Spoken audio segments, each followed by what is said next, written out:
بسم اللہ الرحمن الرحیم. ایسا لگ رہا ہے کہ مغرب جو ہے پورے فلسطین کو قبرستان بنانے پہ تلا ہوا ہے. اسرائیل کی جانب سے عید الفطر کے پہلے اور دوسرے روز سے بھی غزہ پہ شدید حملے جاری رہے اور یروشلم میں اسرائیلی افواج نے مسلمانوں کے خلاف کربلا برپا کی ہوئی ہے. ادھر فلسطین کی تازہ ترین صورتحال پہ بلایا گیا آج ہونے والا سلامتی کونسل کا اجلاس امریکہ نے مؤخر کروا دیا.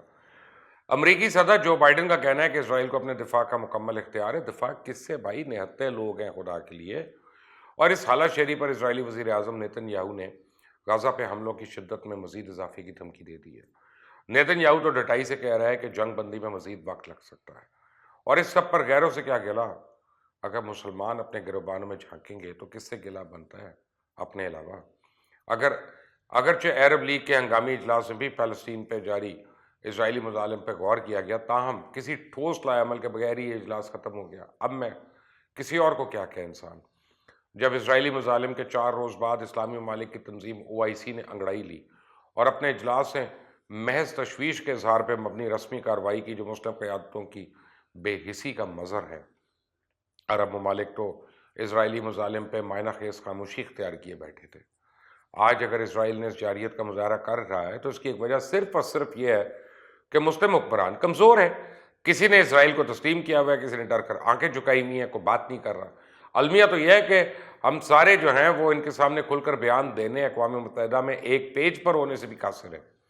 یاد رکھیں جو بھی اسرائیلی مظالم کے خلاف آواز نہیں اٹھا پا رہا، کھل کر اپنے اس بیان کو دینے سے کترا رہا ہے، وہ اس جرم میں اور اس ظلم میں شاید برابر کا شریک ہو. فلسطین میں مظالم پر انسانیت کے ناطے پوری دنیا تڑپ رہی ہے، لیکن مسلم قیادتیں آج بھی خواب خرگوش میں سو رہی ہیں.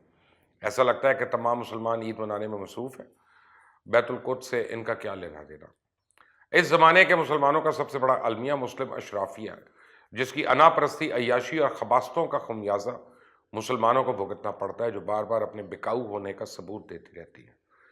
مظلوم فلسطینی قوم کے خون پر سیاست کھیلنے والے یہ عرب رہنما جہاں بے وقوفی کی انتہا پہ ہیں، وہیں یہ دجالی نظام کے سب سے بڑے اتحادی بھی ہیں. عرب سے باہر نکلے تو ترکی، ایران، پاکستان، ملیشیا، انڈونیزیا، سبھی مسلم ممالک قحط و رجال کا شکار ہیں. چھوٹی چھوٹی سوچوں والے ہمارے رہنما بیٹھے ہوئے ہیں. کسی کی سوچ فرقہ واریت سے آگے نہیں بڑھتی، کسی کی قوم پرستی اور کوئی یورپ پرستی کے بھوت میں گرفتار ہے. عوام کو ایسے ہانکا جا رہا ہے جیسے جانوروں کو ہانکا جاتا ہے. بد انتظامی اور معاشی بدحالی کی وجہ سے عوام زندہ رہنے کی جستجو میں اپنے بے حس حکمرانوں کے پیچھے چلنے پہ مجبور ہے. اسرائیل اب یروشلم سے فلسطینیوں کا مکمل انخلا چاہتا ہے تو مسلمان حکمرانوں کے نزدیک یہ ان کا اندرونی معاملہ ہے. جیسے یہ فلسطین یا اسرائیل کا درد سر ہو، ہم کو کیا لینا دینا، صرف مذمت کرتے جا رہے ہیں. حالانکہ جتنا ظلم و ستم ہو چکا ہے، میرا دل کرتا ہے اس پہ تو میں بہت زیادہ مذمت ان مسلمان حکمرانوں کی اور ممالک کی کروں جو کچھ بول نہیں رہے، جو امہ کو لیڈ کرنے کے دعوے دار ہیں لیکن چپ کر کے ہونٹ سلے ہوئے ہیں، خاموش ہیں. مغرب کو خوش کرنے کے لیے نام نہاد مسلمان حکمرانوں نے سود کا نظام چلایا، لیکن یہ سب حرام کام کرنے کے باوجود مغرب ان سے راضی نہیں ہوا. اور تو اور ان اسلامی ممالک حکومتوں سے بھی راضی نہیں ہو رہے جنہوں نے ان کو فوجی اڈے دیے ہوئے، دوسرے اسلامی ممالک کے خلاف ان کے اتحادوں میں شمولیت اختیار کی، ان کی خاطر جنگیں لڑیں. یہی بات اللہ تعالیٰ نے مسلمانوں کو سورہ بقرہ میں اپنی آیات میں واضح انداز میں سمجھائی ہوئی ہے. آپ دیکھیں نا کہ نیو یارک ٹائمز مغربی میڈیا کی سرخیاں پڑھ کر خون کھول جاتا ہے، کہ جن کو پڑھ کے ایسا لگتا ہے جیسے اسرائیل کے پاس گلیلے ہیں اور فلسطینیوں کے ہاتھ میں ایٹم بامز ہیں. اب جبکہ اس پر اقوام متحدہ کا کہنا ہے کہ اسرائیل اور فلسطین کی کشیدگی کی صورتحال مکمل جنگ کی طرف بڑھ رہی ہے اور بھرپور جنگ کا خدشہ ہے. یہ اقوام متحدہ بتا رہا ہے پر چپ ہے. ایسا لگتا ہے کہ اقوام متحدہ انتظار کر رہا ہے کہ اسرائیل کا غصہ ٹھنڈا ہو، غزہ مکمل طور پہ تباہ ہو جائے، یروشلم سے تمام فلسطینیوں کو ملک بدر کر دیا جائے، فلسطینیوں کی اچھی خاصی تعداد اور مسجد اقصیٰ کو خدا نخواستہ شہید کر دیا جائے تو پھر کوئی آواز نکالی جائے. چھوٹی چھوٹی باتوں پہ مسلم ممالک میں انسانی حقوق اور آزادی رائے پر تنقید کرنے والے مغربی ممالک بالکل خاموش ہیں. یہ مجرمانہ خاموشی ظاہر کرتی ہے کہ در پردہ دراصل وہ سب ان مظالم کا حصہ اور ان کی سرپرستی نے یعنی ظالم کو بے خوف کر دیا. امریکہ نے اس جرم کا دفاع کرتے ہوئے جو دلیل حق دفاع کے طور پہ دی، اس کی حقیقت سے دنیا واقف ہے. یہ امریکہ اور دیگر عالمی طاقتوں کی دوہری منافقانہ پالیسی ہے کہ وہ اسرائیل کی مسلح افواج کو فلسطینیوں کے خلاف دفاع کا حق دیتے ہیں. اس ظلم و زیادتی پر سلامتی کونسل کے پیٹ میں بھی مروڑ اس لیے نہیں اٹھ رہا کیونکہ اس کا مقصد واضح ہے کہ جتنے زیادہ فلسطینی مر جائیں ان کے لیے اتنا اچھا ہے. اسے وہ بھی مزے سے سو رہے ہیں یورپی یونین، انسانی حقوق کے تمام علمبردار، چیمپئن سب سو رہے ہیں۔ پاکستان میں موجود تمام موم بتی مافیا، عورت مارچ کے علمبردار سکون سے بیٹھے ہیں۔ دراصل قبلہ اول کے تحفظ کی خاطر فلسطینی عوام ڈٹ گئے ہیں اور یہودیوں کے تمام منصوبے اپنی جانوں کے نذرانے دے کر ناکام بنا رہے ہیں۔ اس وقت نہتے فلسطینی ظالم فوجیوں کے آگے عزم و جرأت کی دیوار بنے ہوئے ہیں اور ان کے مظالم کے سامنے گھٹنے ٹیکنے سے انکاری ہیں۔ انہوں نے قابض فورسز سے پتھراؤ کرتے ہوئے آخری دم تک قبلہ اول کے تحفظ کا اعلان کر رکھا ہے۔ اسرائیلی طیارے غزہ پہ مسلسل وحشیانہ بمباری کر رہے ہیں جس کی کوئی مثال نہیں ہے۔ کوئی رہائشی عمارت زمین پوش ہو گئی ہے، کسی کا نام و نشان مٹ گیا۔ عمارتوں کے ملبے تلے درجنوں خاندان دبے ہوئے ہیں۔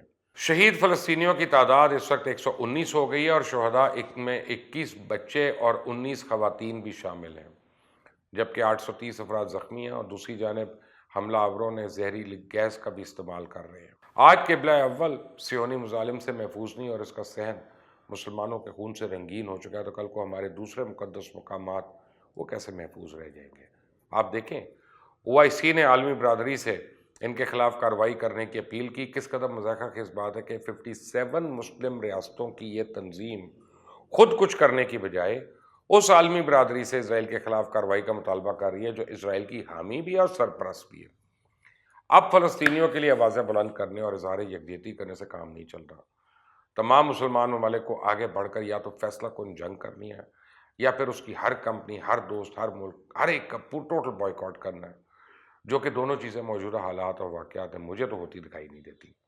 آج کھجور کی گٹی کے برابر صہیونی ریاست 57 اسلامی ممالک کی موجودگی میں قبلہ اول پہ قابض ہی نہیں، 27 رمضان المبارک کو بیت المقدس میں نہتے اور معصوم عبادت گزاروں پہ گولیاں چلاتی ہے، لیکن پیٹرو ڈالر کی دولت سے مالا مال اور امریکہ سے اربوں ڈالر کا اسلحہ خریدنے والے عرب بادشاہ اور حکمران یہ ظلم روکنے کی صلاحیت رکھتے ہیں، نہ ہی جدید خطوط پہ استوار فوجی صلاحیت کے عجمی ممالک کی قیادت زبانی جمع خرچ سے زیادہ کچھ کرنے کے قابل۔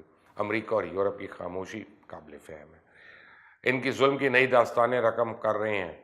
سوشل میڈیا پہ اسٹینڈ ود غازہ اور اسٹینڈ ود پیلسٹین کا ٹرینڈ مقبول ہے اور اس ٹرینڈ سے متاثر ہو کے یورپی ممالک میں احتجاجی جلوس نکل رہے ہیں، لیکن مسلم دارالحکومتوں میں قبرستانوں کی والی خاموشی ہے۔ فلسطینی شہادتوں کا نذرانہ پیش کرنے والے غاصب کو للکار اور امت کی غیرت کو جوش چلا رہے ہیں اور 57 مسلم ممالک کو اپنی باری کا انتظار کرنے کی بجائے پورے قد کے ساتھ کھڑا ہونے کی دعوت دے رہے ہیں، لیکن انہیں بیشتر خود مغرب کے روبرو سر بسجود ہے۔ کسی نے سوشل میڈیا پہ تجویز کی کہ عید پہ خواتین چوڑیاں پہننے کے بجائے 57 مسلم ممالک کے سربراہوں کو اس درخواست کے ساتھ ارسال کریں کہ وہ انہیں پہن کے کشمیر اور فلسطین کے گلے کوچوں کا چکر لگائیں۔ بات تو سچ ہے، پر بات ہے رسوائی کی۔ میرے خیال میں شاید مسلمانوں کی نشاط ثانیہ کا وقت قریب ہے، عمارت گر گئی اور اب وقت آ گیا ہے کہ دوبارہ تعمیر کی جائے۔ ہم دعا کر سکتے ہیں اللہ جلد از جلد مسلمانوں کو نصرت عطا فرمائے، امام مہدی اور عیسیٰ بن مریم علیہ السلام کے ذریعے ہمیں اس شرمندگی اور اذیت سے نکال لے۔ آمین ثم آمین۔ اللہ حافظ۔